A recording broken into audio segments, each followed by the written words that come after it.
Draft season is in full effect, man, and we don't even know how to vibe here in Jacksonville. Let's have some fun here on Locked On Jaguars.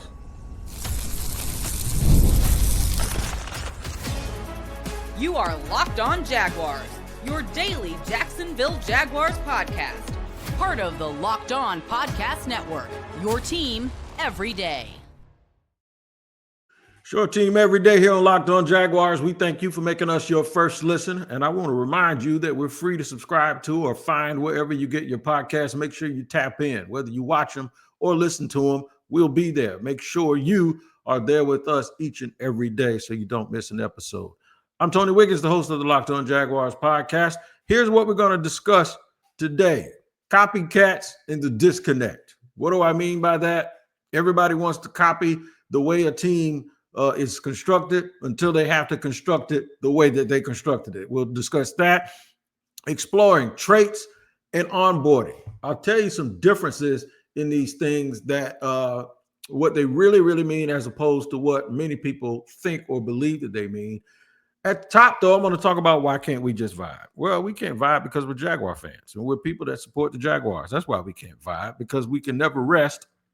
We always got to find something to disagree or to argue about, right? So it's supposed to be fun. We're having a good time. We got this new staff. We got a new front office. We have a new structure, a new way of doing business.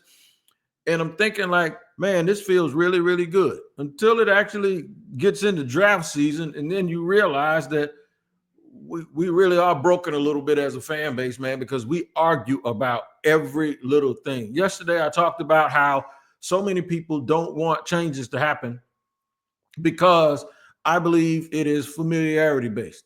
Some of the players that people are mentioning that they want to keep are they're decent players. They're decent players that make a lot of money, right? And they're also guys that put up big numbers on a team that did not win very much. So we have to always remember that.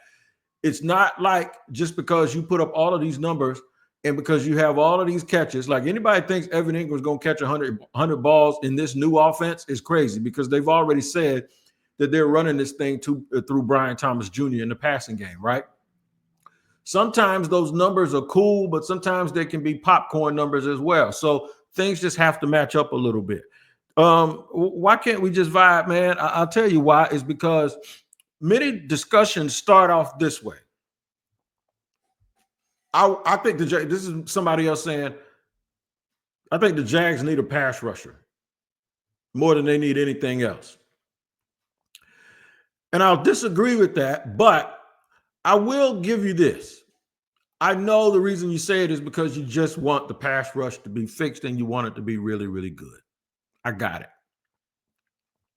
But the second somebody starts to bring up to you why, and this doesn't mean that I don't believe the Jaguars are going to take a pass rusher, because they just might have a plan to have a bit of an amoeba or some sort of freak defense and figure out a way to get all of these guys on the field at the same time.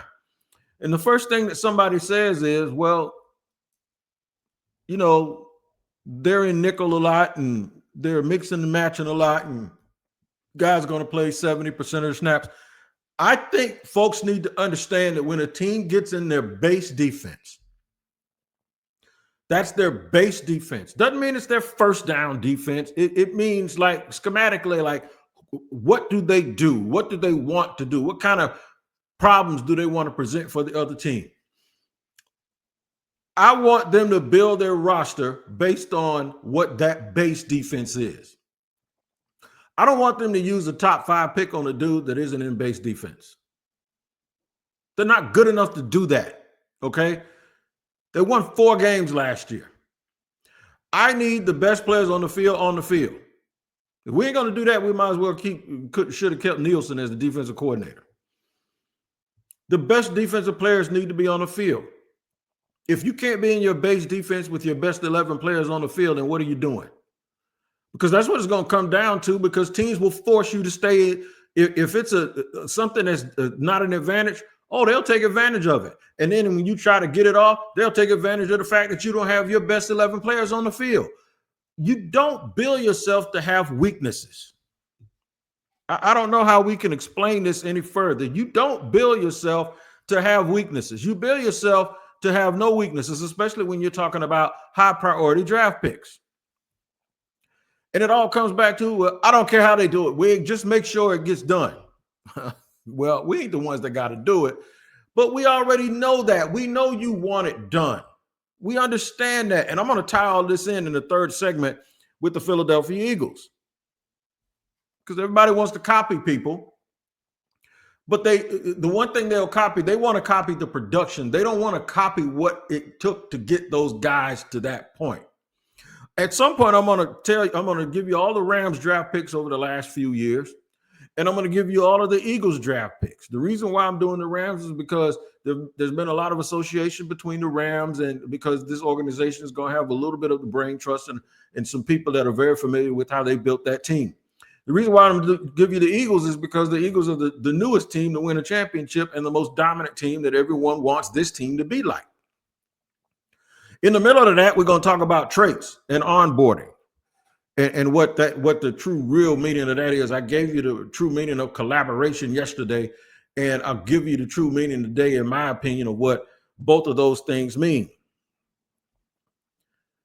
I just sometimes want Jaguar fans to understand the enthusiasm is good, but expecting people that do this for a living, that get paid to either make you smarter or elicit content or do a little bit of both, I just can't operate and do things the way fans do. And I think the one thing about social media is whatever people's thinking, they put it out there. And I am just not just throwing it out there to see what comes back, guy. I just don't do that. I think it's a waste of time. So I'm going to get into this a little bit where I explain to you why I think the allocation of money, one thing, is very, very important. And it's something that I continue to bring up.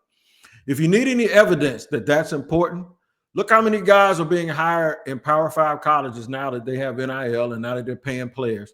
Look how many people are being hired from the NFL and getting high six-figure salaries to go to these schools, to explain to the schools and to put up a board on how you spread the money around between players that are existing in each school, guys that's coming out of a portal, and high school players. It is very, very prominent right now that that's what a lot of people are doing.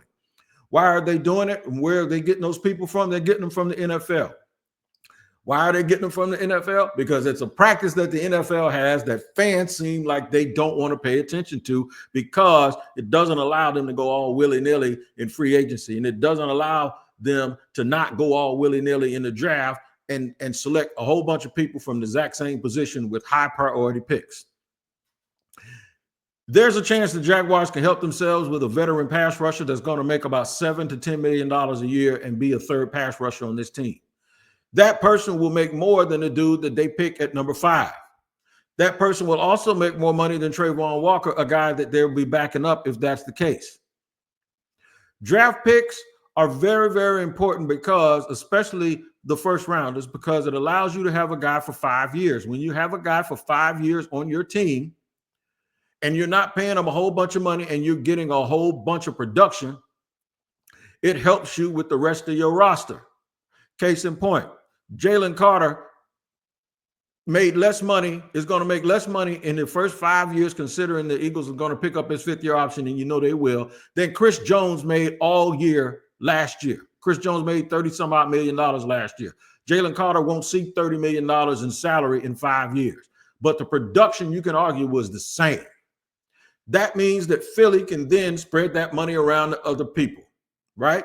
That means they're getting the production, and they're getting the production at a lower price, which means that they can go out and pay extra people that back up. They don't care that those guys are making a little bit more than maybe even the starters, and they can do that because they got Jalen Carter, who's getting all of that production with not a whole lot of money. Trayvon Walker is a very valuable piece for the Jaguars because he does a whole bunch of things, and he puts up sacks. He gets 10 sacks. He does a whole lot of stuff. He's going to make like what, $25 to $27 million over the first 5 years of his contract. But edge rusher on the open market right now that's any good is going to get $30 million. That's more money in 1 year than that kid will get his entire contract. That is the value of these draft picks. And that's what I'm trying to make people understand is money is one thing, but using the money on getting draft picks and doubling them up at positions where they're not playing is counterintuitive to the fact that you're supposed to get big time production from those guys while you're not paying them a lot of money.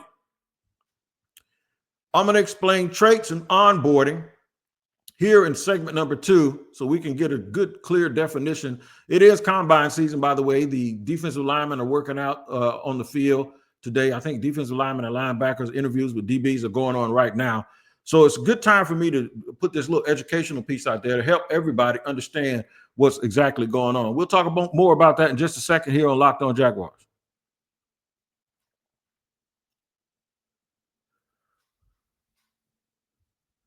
All right, let's get to traits and onboarding. 2 things that you keep hearing a lot about, especially from the combine and then even from the new brass here of the Jacksonville Jaguars. Let me turn this light off. This light is bothering me. There you go.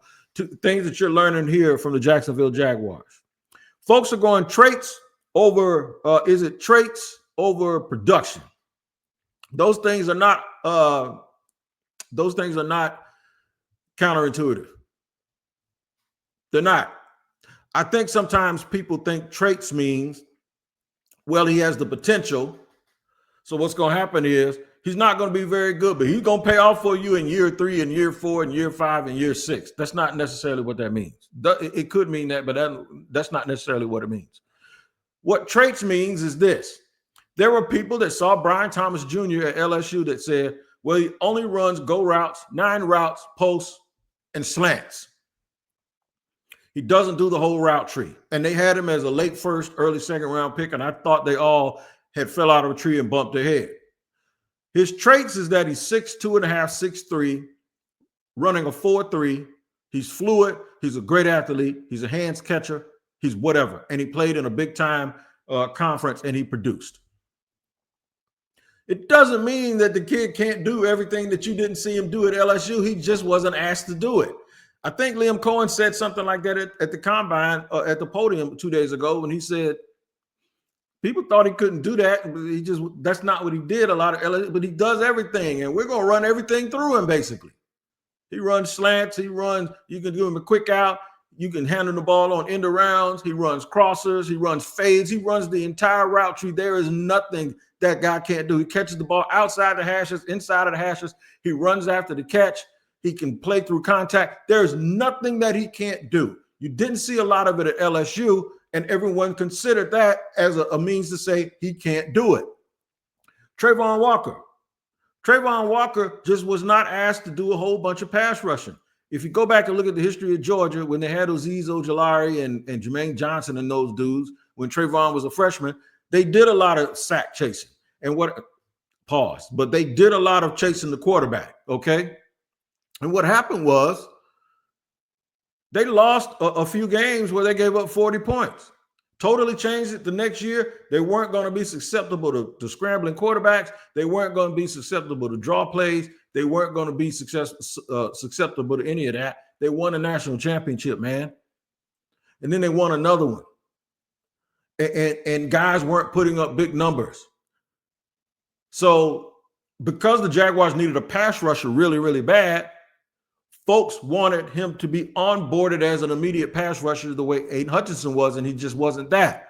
But it doesn't mean he wasn't onboarded to be a very successful player, because he was. He was just doing a lot of other stuff. And there's this argument, well, that's not what we want in the number 1 pick. That's fine. If y'all didn't like what Trent did, that's good. He's gone. And Aiden Hutchinson's all pro and all of that stuff. That's fine. That's not what we're talking about. I'm talking about Trayvon Walker. It does not mean that Trayvon Walker did not come into the league ready to play right away and help this team win. They went to the playoffs because he was playing well. Then he puts up sack numbers the next 2 years because that is something that he wasn't asked to do a lot, but nobody said he can't do it, and he's gotten a whole bunch better at it. So it's not like he was just a traits guy who wasn't onboarded properly. He was. He just didn't do the one thing that y'all wanted him to do. So we have to get out of this thinking that the one thing that we need so bad, is like the Jaguars got to sell their soul to go out and get that one thing. And I am not one of these people. Who are they going to get better than Christian Kirk? I saw my man Hack said that on 1010XL. Look, everybody has their own personality and doing things. I will never be that way, because who would have thought that they would have found one of the top 8 receivers in the National Football League in the 20s, like the 20 some odd pick in the draft last year, and Brian Thomas Jr. If you'd have told me that they was going, you didn't know that they weren't going to do that. The thing that you have to look at is that over the last 2 years, Christian Kirk has not been healthy and he's not been available, and he makes a bunch of money this year. Evan Ingram wasn't available last year very much. How do they fit in moving forward? I want you to pay attention to something. We all want teams to be like those teams that are winning, right? So before we get into examining that really, really closely in segment 3, I'm going to put it to you this way. I want you to look at all the guys that Philadelphia has, the team that just won the championship, that are playing at an extremely high level that don't make a lot of money because they're young. Jalen Carter, Cooper DeJean, Quinyon Mitchell. Those are 3. You can add Jordan Davis in because he ain't been there long. The other edge rusher from Georgia, the kid that played with a bad shoulder this year and everybody thought he was a bust, but he wasn't, Nolan Smith. Even the linebacker, Nakobe Dean. They ain't making a whole bunch of money, but they have a high level of production. The reason why that high level of production is so important for them is because they then turn around and actually paid A.J. Brown. They paid Devontae Smith. They paid Dallas Goedert. They paid both of the tackles. They paid their quarterback. They paid their running back. They paid C.J. Gardner-Johnson. And guess what? All of those guys are putting out mad production. It's the best of both worlds. So I want you to ask yourself, the young guys that the Jaguars have that they use priority resources on, how they working out? Brian Thomas Jr. is working out. Trayvon Walker working out, right? Is ETN working out for you? I'm serious. Devin Lloyd, how about that? How does that compare to the young guys that the Eagles have, right? Now, look at the guys that's making a bunch of money. You start with Trevor. I don't think his extension kicked in yet. But Josh Allen, Tyson Campbell, Evan Ingram, Christian Kirk, Eric Armstead.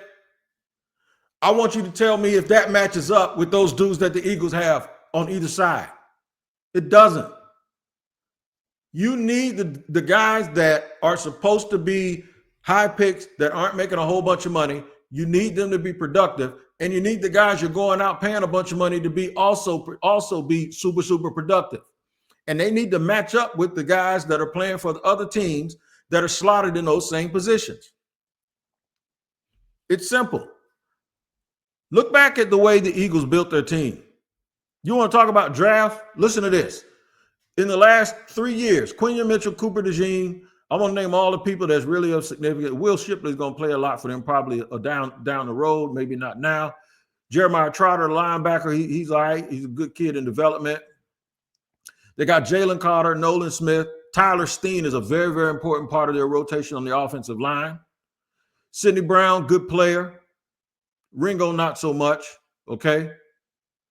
Moro Ojomo, they really, really like him. He played a lot. He was a part of their rotation.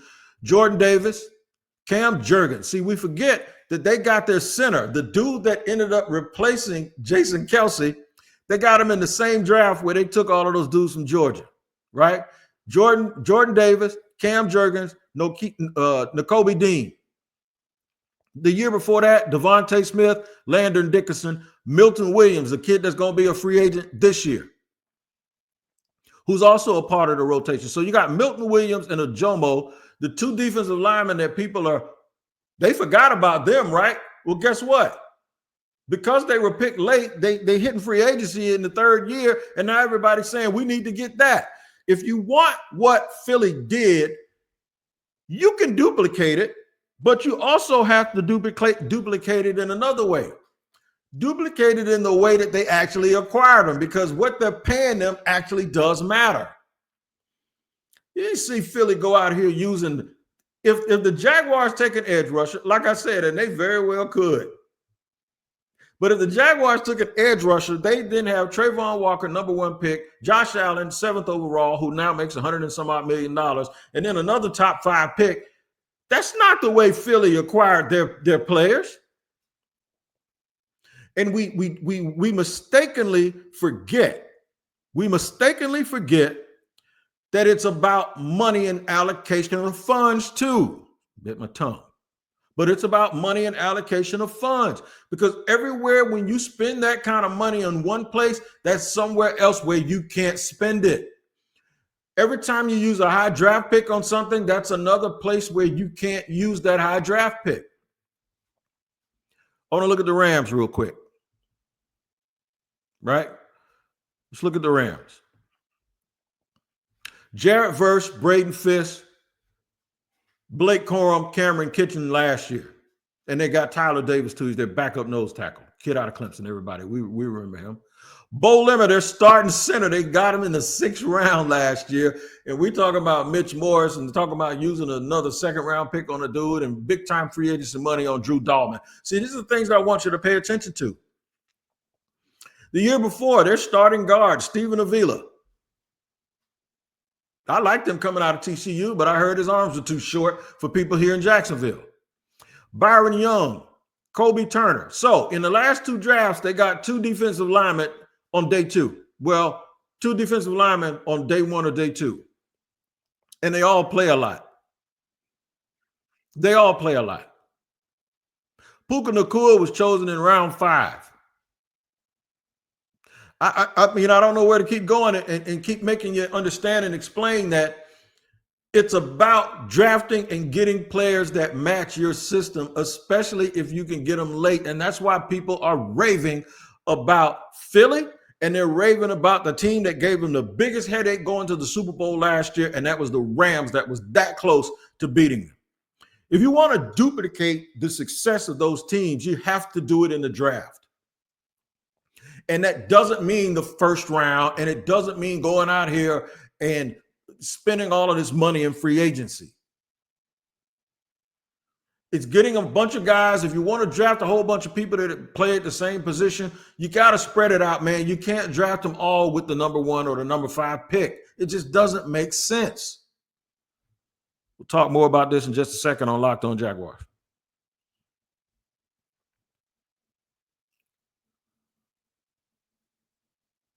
All right, as the combine continues, we kind of want to get you guys into the mode of thinking a little bit realistically.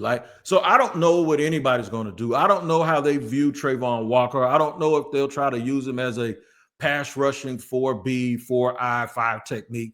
I don't know how they're going to line up. I don't know alignment. I don't know the scheme that they're going to play. I do know that they say they're going to be a very, very attacking football team. And everything starts up front with the pass rush, right? Well, Campanile came from Green Bay. They got Rashawn Gary. They got Kenny Clark. They got a mixture of a bunch of guys that they've taken. They got Devontae Wyatt. They are still right now in the market right now for a rusher. So to the credit of the people that says we need a whole bunch of pass rush, you're right. Most teams need 7 or 8 dudes that can go out there and get it. My argument is everyone wants the production, but doesn't want to duplicate the work that it took to get those guys. I just named a bunch of dudes that were day 2 picks for the Eagles. I've named a bunch of dudes that were day 2 picks for the Rams. But for some reason, Jaguar fans, and maybe it's because they're used to people not drafting properly, and I understand that, we have to realize those people are no longer in the building and they're gone. It's weird that everybody thinks people didn't draft well, but they want to keep everybody that they picked or signed in free agency. That's the craziest thing to me. But we talked about that yesterday. Here's what we talk about now. Get over it. Vibe. Let it go. Let that baggage go, man. I know y'all saying that they need pass rush. Did I tell you that Eric Armstead's making a bunch of money too? Did I tell you Devon Hamilton's making a lot of money too? But you don't want to get rid of anybody, but you just want to keep throwing money at the same positions. It just doesn't make sense. And I'm not saying that people that are doing it want to do it. People that want to do one thing are the same people that want to do something else. But it does sound like when we start having these discussions, that's kind of the way we're headed, and that's kind of where we're going. And it's a little bit disheartening because at some point, y'all got to give these new people a chance, man. You got to give them a chance. Don't think that they are, even if they keep some people for a year because it's more financially beneficial to keep them for a year and they know they can't fix everything. They are not, look, I'm not saying they're not going to the Super Bowl next year, but what I'm telling you is this isn't Super Bowl or bust in 1 year and they're going to get run out of here. They have to go and fundamentally do this brick by brick. It takes time. It took time for Philly. People hated Nolan Smith, and then all of a sudden they loved him this year because it takes time. Folks gave up on the Kobe Dean, but it takes time. It really, really does. You want to be like those teams, but you don't want to do the things that those teams did to get like they are. And it just doesn't make a whole lot of sense to me. Trayvon Walker's first year, he had 4.5 sacks. Jared Verse's first year, he had 4.5 sacks, and Jared Verse was the defensive player of the year. The difference, and they're both guys that turn speed into power. They're both guys that are power edge rushers. They're both guys with high motors. They're both guys that set the edge and play the run. The difference is one guy was chosen number 1, another guy was chosen 19th, and then the guy that was chosen number 1 was chosen ahead of a guy that is a sack master up in Detroit, and that team has had a lot of success. But for some reason, everybody wants to replace Trayvon Walker or turn him into somebody on the interior. Everybody wants to go out and give Milton Williams all of this money. We just saw a dude from Dallas that people don't even know how to pronounce his name, and he got $21 million just this morning per year. Those teams that win a lot, you know what they do? They laugh at people that come give their players that they pick a whole bunch of money because to them, they can do it again. To them, you can't, and that's why you gotta blow your credit card by paying for all of their guys and paying a whole bunch of money to their people. Well, just go ahead and they'll just do the same thing that they did before because they have an identity and they know exactly who they are and they know the kind of players they want. They know who fits the system. If you truly want to copycat someone, don't just try to copycat their success. You have to copycat the things that led to the success. There ain't no way in the world you're going to look like a person that goes to the gym 5 days a week and eat right just because you think about it. Yeah, you got to actually functionally do it. You have to do what they do. And I'm talking about, this is not results based. Oh, I like that. I want to try that. No, you actually have to put the work in that allows them to, that leads to them doing those things. And all I want Jaguar fans to do is just pause for a minute and give these people a chance to do what they do. None of us know. I don't know. Y'all don't know. Just vibe, man. Enjoy the ride. This is the beginning of it. This ain't the end. You're not in the middle. Y'all got to let that past stuff go. And when I say let it go, that don't mean just being happy because they're gone. You really have to reset and start over. And sometimes that's the hardest thing to do. But trust me, there are more important things that the Jaguars need in the draft than using the 5th overall pick on an edge rusher. I'm sorry. I have to say it. And they might use one. They might get another edge rusher. They might do some things in free agency. They might say, man, he's the best player in the draft. We got to take him. Maybe they move down and they still get an edge rusher. Whatever they decide to do, just vibe, man, and let them get it. Let them get it done. Vibe with me, too, on Locked On NFL twice a day. Tyler rolling early in the morning and then me in the barbershop in the afternoon on Locked On NFL. We use the local experts to know the teams like no one else, and we bring it to you twice daily on Locked On NFL. Make sure you tap in and watch that wherever you get your podcast. Y'all take care, man. Enjoy the workouts today, man, and just vibe. Take my advice. It'll be a lot easier on y'all. We'll see you later. Thank you for joining.